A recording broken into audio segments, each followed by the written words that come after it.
आप लोग मेरे पीछे एक क्वेश्चन देख रहे होंगे। ये क्वेश्चन क्लास 9th के सर्कल का एक क्वेश्चन है।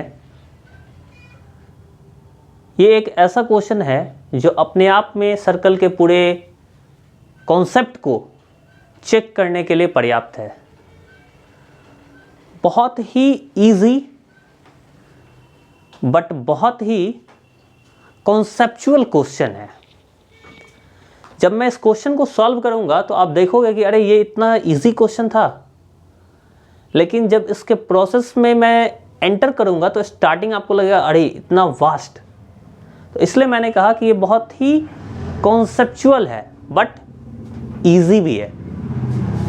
ये क्वेश्चन अपने आप में कॉन्सेप्ट को क्लैरिफाई करने के लिए भी काफ़ी है। मैं रिक्वेस्ट करूंगा आप सभी से कि इस पॉइंट पे ही इस क्वेश्चन को आप एक बार वीडियो को पॉज करके सॉल्व करने का कोशिश करें और फिर आप इस वीडियो को देखें और उस मेथड को देखें जिसके थ्रू मैंने इस क्वेश्चन को सॉल्व किया है। इस क्वेश्चन में कह रहा है कि दो इक्वल आर्क है AB और CA। इस दोनों आर्क का मिड पॉइंट P और Q है and we have to prove that AX equals to AY। अब इस क्वेश्चन को अगर मैं सॉल्व करने जाऊं तो मैं यहां पे थोड़ा सा कंस्ट्रक्शन करूंगा। आप सभी जानते हो कि सर्कल की एक सेंटर होती है और वहां से जो आर्क की जो डिस्टेंस होती है उसे हम लोग रेडियस कहते हैं। और किसी भी सर्कल का सारा रेडियस इक्वल होता है, right. At the same time मैं यहां पे कॉर्ड को भी ज्वाइन करूंगा, ठीक है। अब मैं सारे एंगल्स को मार्क कर लेता हूं जिसकी मुझे जरूरत पड़ने वाली है। 1 2 3 4। अब आप देखो यहां पे एंगल 1 के लिए ये वाला कॉर्ड है। Let me use another colour. ये वाला कलर आप देखो, ये रेड है। ये एंगल 1 यहां पे सबटेंड कर रहा है, तो ये आर्क पे कहां कर रहा है? यहां पे। इसको मैं कोई और नेम दे देता हूं 5। इसी तरह जो 2 है वो यहां पे आ रहा है, इसको मैं 6 दे देता हूं। 3 ये वाला कॉर्ड है, ये आर्क पे आ रहा है यहां पे, मैं इसे 7 दे देता हूं और इधर से मैं इसे 8 दे देता हूं। ओके। अब आप देखो इस क्वेश्चन को मैं कैसे सॉल्व करता हूं।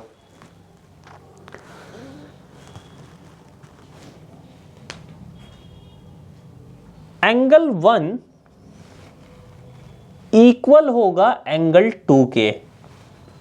क्यों? Because P is the midpoint of AB. Therefore, since P is the midpoint of AB arc, therefore जो AP होगा इक्वल होगा PB के। और ऐसा जैसे ही हुआ तो 1 के लिए जो मैंने यहां पे एंगल लिया है, आप गौर करो कि ये जो 1 है इसके लिए ये वाला कॉर्ड है, इसकी सेंटर पे एंगल कहां जा रही है? तो यहां आ रही है।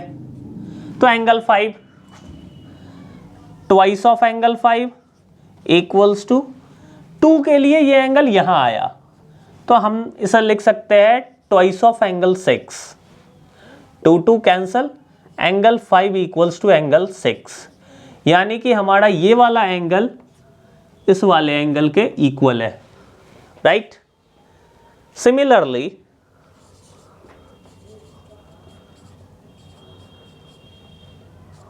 मैंने यहाँ पे गिवन वगैरह नहीं लिखा है, वो आप खुद से मेंशन कर लेंगे। मैं आपको बस सॉल्यूशन यहाँ पे प्रोवाइड कर रहा हूँ कि क्वेश्चन को अप्रोच कैसे करते हैं।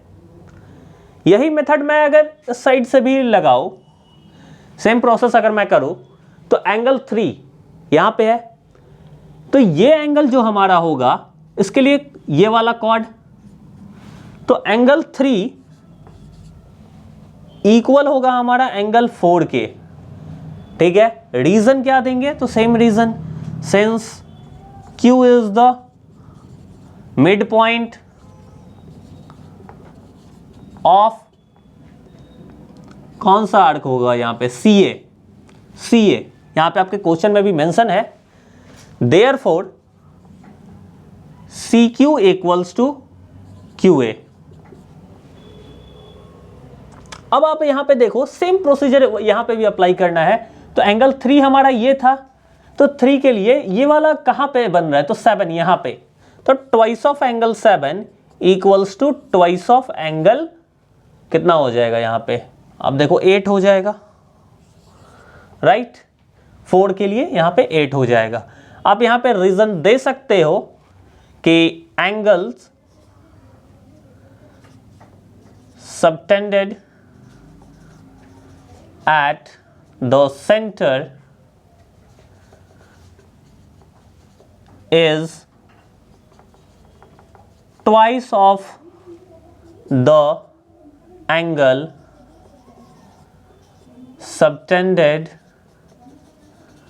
at arc by the same chord। यही रीजन आप यहां भी दोगे, ठीक है। मैं यहां पे वो छोड़ दे रहा हूं क्योंकि सेम ही चीज लिखना है, तो आप यहां पे मेंशन कर लेंगे। 2 कैंसल, तो एंगल 7 इक्वल्स टू एंगल 8 हो गया। इस इक्वेशन को मैं मान लेता हूं फर्स्ट, इसको मैं मान लेता हूं सेकंड। यहां तक आपको किसी भी प्रकार की कोई समस्या नहीं आई होगी। अब आप देखेंगे कि इस क्वेश्चन को जब मैं सॉल्व करूंगा तो मैं दोनों इक्वेशन को ऐड करूंगा। Adding equation first and second, we have क्या क्या हो जाएगा, angle 5 angle 7, angle 5 plus angle 7 equals to angle 6 plus angle 8। आप सबने क्लास 5, 6, 7, 8 इन सब में एक प्रॉपर्टी पढ़ी होगी ट्रायंगल की, एक्सटीरियर एंगल प्रॉपर्टी। दो एंगल आउटर साइड है, जो इनर साइड एंगल है, इंटीरियर एंगल है, वो आउटर साइड एंगल इसके इक्वल होता है। तो ये एंगल जो होगा वो 7 + 5 के इक्वल होगा। इस एंगल को मैं लिख देता हूं एंगल AXY, क्योंकि ये पॉइंट हमारा Y था, ये पॉइंट हमारा X था। सिमिलरली इधर से भी आप देखो 6 और 8 है, इसको हम लोग लिखेंगे angle AYX bye exterior angle property, bye exterior angles property of triangle. In that condition, अगर किसी भी ट्राइंगल में अगर दो एंगल इक्वल होता है तो उसके कॉरस्पॉन्डिंग साइड्स भी इक्वल होते हैं। तो आप यहां से लिख सकते हो therefore AX equals to AY। This is our answer. ये हमारा प्रूव हो गया, हेंस प्रूव्ड।